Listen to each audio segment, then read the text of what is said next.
Hai,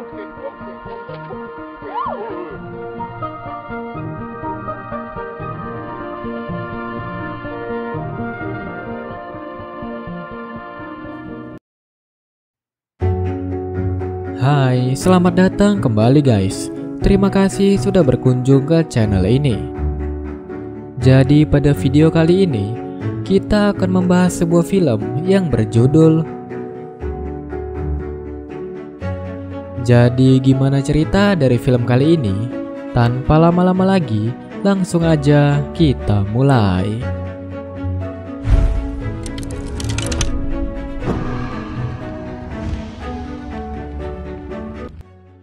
Film dimulai dengan seorang bocah yang bernama Taebong.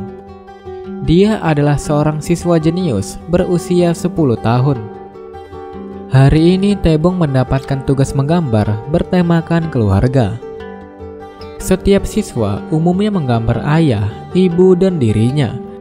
Namun berbeda dengan Taebong karena ia hanya punya seorang ibu. Maka dari itu, ia cuma menggambar dirinya dengan ibunya saja. Meskipun sebenarnya ia juga ingin bertemu dengan sosok ayah kandungnya. Taebong adalah anak sematawayang Mion, seorang produser televisi yang sangat sibuk. Dan saking sibuknya, Taebong akhirnya tumbuh menjadi anak yang sangat mandiri. Akan tetapi, diam-diam Taebong ingin bertemu dengan sang ayah. Ia tahu bahwa dirinya terlahir dari program inseminasi yang diikuti oleh ibunya. Jadi sampai sekarang, ia hanya tahu bahwa ayahnya itu adalah seorang donatur benih. Taebong pun berusaha menanyakan hal ini kepada dokter kandungan yang merupakan teman ibunya. Tapi sayangnya, sang dokter tidak bisa berkata jujur karena laki-laki yang mau menyumbangkan benihnya itu bersifat sangat rahasia. Jadi dokter itu hanya bisa meminta maaf karena tidak bisa memberikan informasi apapun kepada Taebong. Namun karena Taebong adalah bocah jenius, ia tidak kehabisan ide. Diam-diam, Taebong menyadap komputer dokter kandungan itu dan mencuri berkas data yang ada di sana. Sampai akhirnya, Taebong berhasil menemukan sebuah alamat yang ia kira adalah rumah ayah kandungnya. Keesokan harinya, Taebong pun mendatangi alamat rumah itu dan berharap akan bertemu dengan sang ayah. Namun ternyata, Taebong harus menelan kekecewaan karena laki-laki itu bukanlah orang yang dia cari.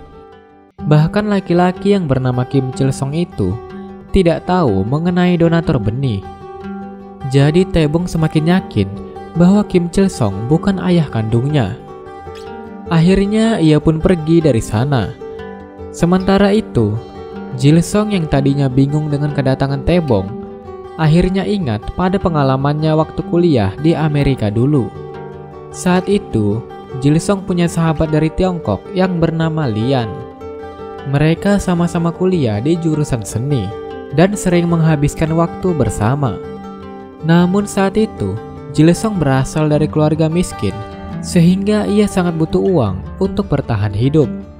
Hingga akhirnya, ia pun bertaruh bersama teman-teman Amerikanya dan harus menjual benihnya. Akan tetapi, untuk jadi seorang donatur ternyata nggak mudah. Ada beberapa syarat yang harus dipenuhi. Salah satunya adalah fisik yang sehat, supaya menghasilkan bibit berkualitas tinggi. Oleh karena itu, Jil Song meminta Lian untuk menggantikan dirinya. Tadinya Lian menolak permintaan Jil Song ini, tapi Jil Song terus memaksanya dan berjanji untuk membagi keuntungan sebesar $1.000 dari hasil penjualan bibit itu. Karena Jil Song yang terus ngeyel, akhirnya Lian pun resmi menggantikan sahabatnya sebagai pendonor benih.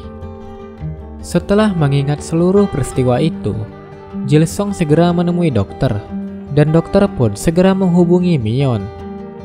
Jil Song sendiri mengaku kalau ia tidak menyangka bisa bertemu dengan Taebong. Padahal sekarang ayah kandung Taebong, yaitu Lian, sudah pulang ke negaranya yaitu di Tiongkok. Setelah mendengar hal ini, Sang dokter pun percaya kalau Taebong tidak mungkin nekat pergi ke luar negeri untuk mencari ayahnya. Tapi Myeon tahu kalau anaknya itu bisa nekat. Dan itu benar. Siang ini, Taebong sudah pergi ke bandara. Setelah mendapatkan alamat ayahnya, ia akan pergi ke Tiongkok, bahkan membohongi petugas kalau ia diantar sang ibu. Hal itu dilakukan supaya ada petugas yang mengkhawatirkannya dan bisa memberinya izin terbang ke luar negeri. Beberapa jam kemudian, Taebong pun sudah mendarat di Cina. Ia sebenarnya tidak bisa bahasa Mandarin, tapi karena Taebong adalah anak yang cerdas, ia pun memanfaatkan ponselnya untuk menerjemahkan bahasa Koreanya ke bahasa Mandarin agar bisa berkomunikasi dengan siapapun di sana. Setelah itu, Taebong pun mencari alamat ayahnya. Beberapa saat kemudian, Taebong pun akhirnya menemukan alamat seorang laki-laki bernama Lian. Awalnya Taebong merasa sangat antusias karena akan bertemu dengan sang ayah. Namun ternyata orang itu justru terkejut, kemudian marah-marah dan menolak kedatangan Taebong.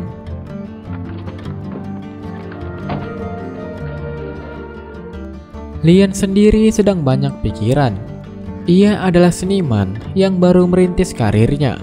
Dan ketika karyanya mendapat peringkat pertama tingkat nasional, tiba-tiba seorang seniman senior berkata bahwa Lian telah menjiplak karyanya. Hal ini membuat Lian merasa stres karena sebagai seniman muda, pamornya pasti kalah dari seniman senior. Keesokan paginya, pada pagi-pagi buta, Lian sudah keluar rumah untuk belanja. Dan saat itu Taebong baru bangun. Jadi begitu melihat Lian pergi, ia pun langsung mengikutinya. Taebong adalah anak yang tidak mudah putus asa.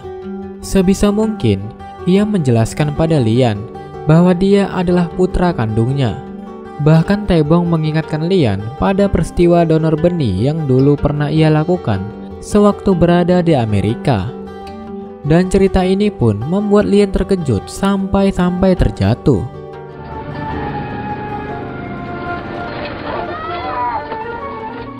Setelah itu, Lian pun berobat ke rumah sakit. Dan selama itu juga, Taebong selalu mengikutinya. Hingga akhirnya, Lian pun memutuskan untuk mengantar Taebong ke kantor polisi. Ia melaporkan bocil itu sebagai anak yang tersesat dan kehilangan orang tuanya. Tapi dari situ, para polisi sudah merasa bahwa Lian dan Taebong bagaikan ayah dan anak karena wajah mereka mirip. Namun Lian membuktikan bahwa anak itu berasal dari Korea, sedangkan dia adalah warga asli Tiongkok. Jadi dugaan polisi tersebut tidak mungkin terjadi. Akhirnya para polisi pun berjanji untuk menjaga anak itu sampai dijemput oleh orang tuanya.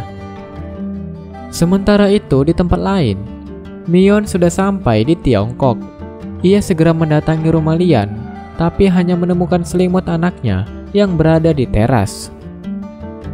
Di tengah kebingungan itu, Myeon pun bertanya pada tetangga Lian, dan tetangga Lian itu menjelaskan bahwa lebih baik mencari Lian di hotel Hengqingbei. Karena Lian adalah anak pemilik hotel itu, jadi kemungkinan dia ada di sana. Akhirnya Myeon segera menuju hotel Hengqing. Ia mengira kalau Lian telah mengambil anaknya, sehingga ia berteriak-teriak seperti orang tidak waras. Tadinya ayah Lian ingin mengabaikan Myeon dan menyerahkannya pada security. Namun karena Myeon memanggil-manggil anaknya, ayah Lian pun menemui Myeon, kemudian diinterogasi oleh keluarga Lian. Jadi mau tidak mau, Myeon menjelaskan bahwa ia sedang mencari anaknya yang bernama Taebong. Dan Taebong sendiri adalah anak kandung Lian. Hal ini membuat keluarga Lian terkejut. Ayah Lian mengira kalau Myeon menginginkan harta Lian sebagai pewaris hotel itu. Namun nenek Lian justru ingin mengenal Myeon lebih jauh. Malamnya nenek Lian mendatangi rumah cucunya. Ia ingin menanyakan keberadaan bocil yang katanya merupakan anak kandung Lian itu. Tadinya Lian ingin marah, tapi nenek Lian justru memarahi cucunya. Apalagi setelah mengetahui kalau Lian membawa anak itu ke kantor polisi. Sang nenek pun langsung menyuruh Lian menjemput anak itu. Sekarang Mion sudah tiba di sini, jadi mereka pun harus menjemput Taebong bersama-sama. Tapi sayangnya, ketika sudah sampai di kantor polisi, Taebong ternyata sudah kabur dari sana. Dan ternyata Taebong sekarang sudah pulang lagi ke rumah Lian. Di sanalah Taebong bertemu dengan nenek Lian. Jadi saat itu juga ia merasa bahagia karena bisa bertemu dengan neneknya.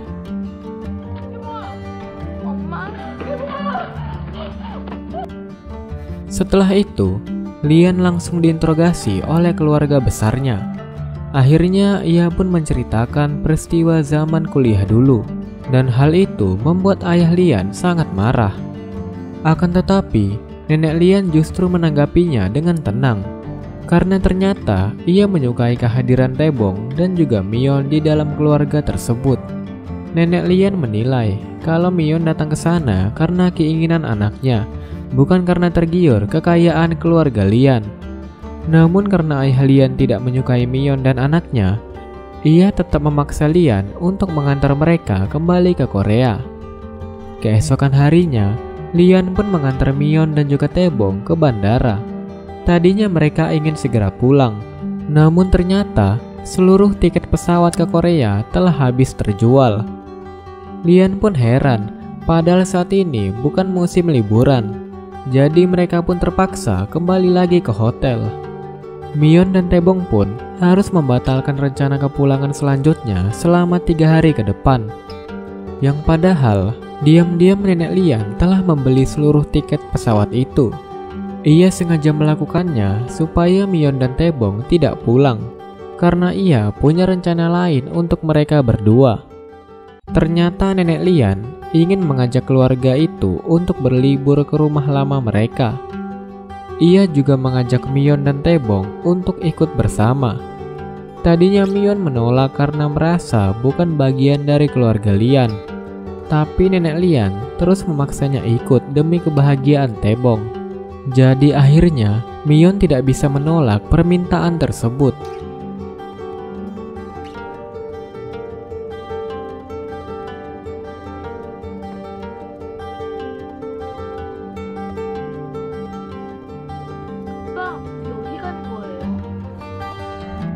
Beberapa jam kemudian, mereka pun sampai di rumah lama keluarga Lian.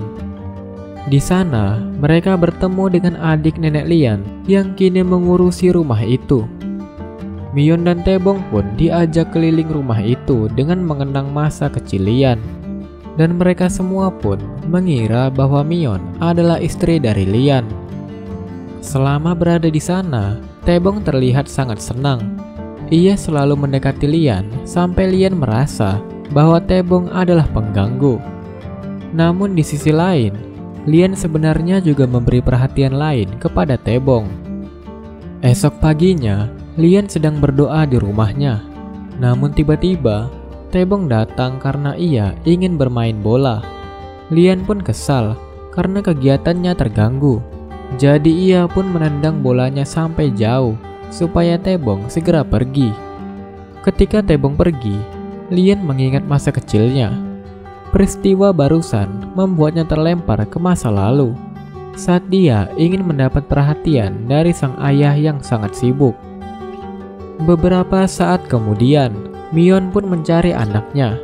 Namun ketika ia tiba di dapur, paman Lian justru menyuruhnya berbelanja. Kebetulan saat itu, Taebong datang dengan kondisi badan yang sangat kotor gara-gara mengejar bola. Lian pun merasa bersalah karena dialah yang menyebabkan Taebong seperti itu. Akhirnya, ia pun mengajak Taebong ke pasar, sekalian mengantar Mion belanja. Beberapa saat kemudian, Taebong dan kedua orang tuanya sampai di pasar. Ia merasa senang karena akhirnya bisa menghabiskan waktu bersama ayah dan ibunya. Selama berada di pasar, Taebong tiba-tiba menemukan penjual minuman yang sedang mengajukan tantangan. Penjual itu berkata, siapapun yang menghabiskan minuman dalam bambu besar akan mendapatkan satu kotak minuman gratis. Dan karena Mion adalah peminum kelas berat, ia segera menerima tantangan itu. Jadi dalam waktu singkat, Mion berhasil menaklukkan tantangan ini.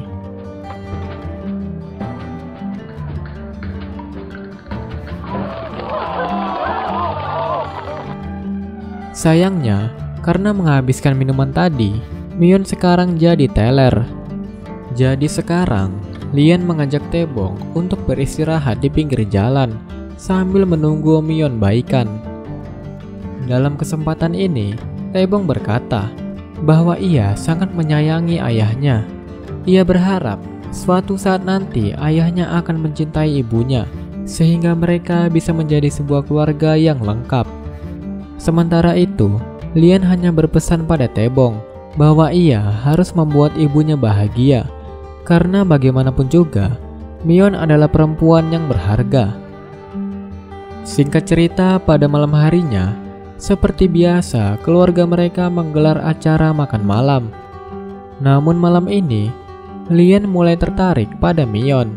Ia pun meminta maaf karena dulu pernah mentelantarkan Taebong saat pertama kali bertemu. Dan Mion pun memahami hal itu karena ia tahu kalau Lian masih terkejut mendapati fakta bahwa ia telah menjadi seorang ayah dari bocil berusia 10 tahun.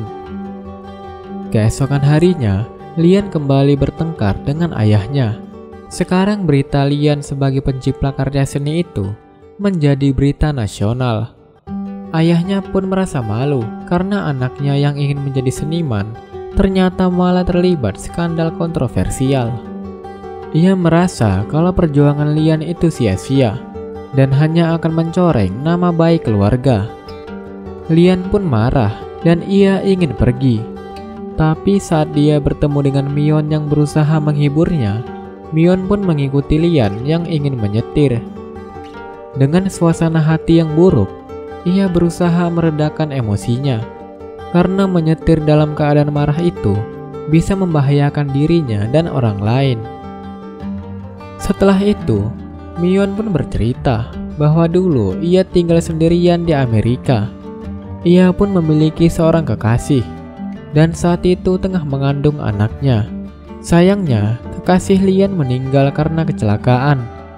Dan beberapa saat kemudian, ia juga harus kehilangan calon bayinya. Dua peristiwa itu membuat Mion terpuruk. Ia sampai merasa tidak bisa mencintai orang lagi. Tapi karena ia butuh teman, maka Mion pun nekat mengikuti program inseminasi supaya bisa punya anak, meskipun tanpa pasangan, hingga lahirlah Taebong yang sekarang. Gak disangka, cerita Mion itu membuat suasana hati Lian membaik. Dia jadi merasa beruntung karena masih memiliki keluarga, dan sekarang bahkan Taebong hadir dalam hidupnya. Oleh karena itu, Lian pun ingin merayakan kebersamaannya dengan Taebong, mumpung ia belum pulang ke Korea. Lian ternyata mengajak Taebong untuk memancing. Mereka bertiga pun kini terlihat seperti keluarga kecil bahagia yang sedang liburan.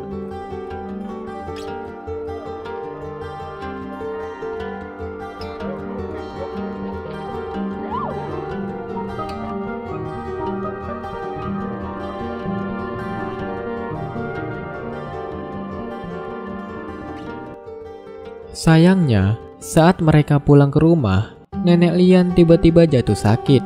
Hal ini membuat ayah Lian marah dan menuding Lian sebagai penyebab neneknya banyak pikiran. Setelah itu, nenek Lian dibawa ke rumah sakit untuk dirawat lebih lanjut. Taebong dan Mion pun berniat menjenguknya. Namun ayah Lian yang masih marah pun kini menuduh Mion yang telah membuat nenek Lian sakit. Maka ia pun meminta Mion dan Taebong segera pulang ke Korea dan meninggalkan keluarga Lian.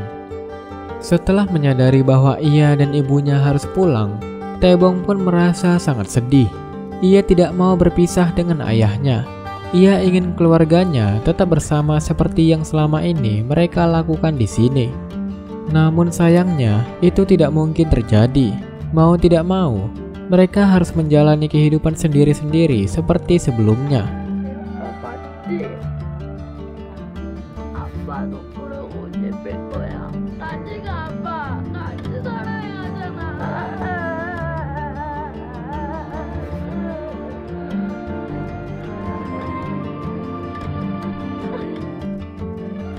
Jadi keesokan harinya, Taebong dan Myeon pun pulang. Namun sebelum Taebong berangkat, ia sengaja berpamitan dengan kakeknya alias ayahnya Lian. Ia pun memberikan foto masa kecil Lian yang sudah lama menghilang. Dan foto itu membuat hati ayah Lian tersentuh karena ia sudah lama tidak mengenang kebersamaannya dengan Lian. Dan gara-gara foto itu, ayah Lian pun pergi ke pameran seni anaknya. Di sana ia akhirnya menemukan banyak kenangan tentang dirinya dengan Lian. Sekarang ayah Lian menyadari bahwa anaknya ini menceritakan keluarganya. Terlepas dari konsep seni yang katanya masih kontroversial, hal ini pun membuat ayah Lian terpukul. Ternyata ia selama ini kurang memperhatikan anaknya sendiri.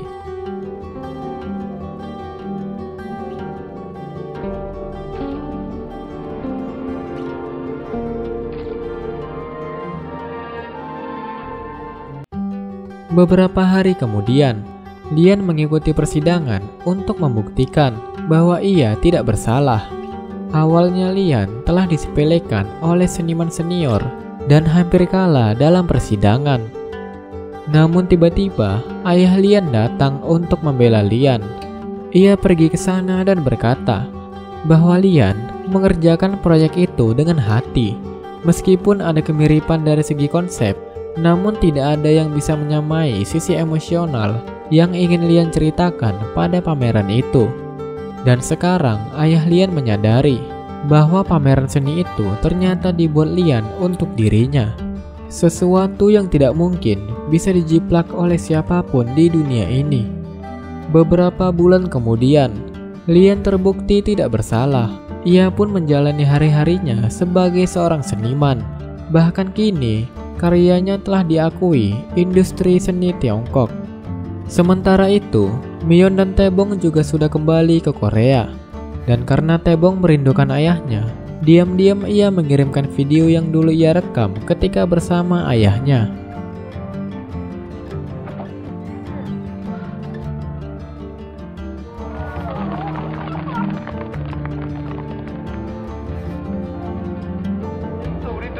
가족여행 자주 가자. 好好陪你妈过日子，知道吗？ 아빠가 나의 아빠라서 너무 좋아요. Beberapa hari kemudian, Lian pun memutuskan untuk terbang ke Korea. Ia mencari Myeon dan Taebong karena sekarang ia tahu bahwa kebahagiaan itu baru lengkap jika mereka bisa berkumpul bersama sebagai sebuah keluarga yang utuh. Dan film pun berakhir. Nah, jadi itu dia guys cerita dari film kali ini. Kalau kalian suka, jangan lupa subscribe. Dan ya, jika ada salah-salah kata mohon dimaafkan dan sampai jumpa lagi.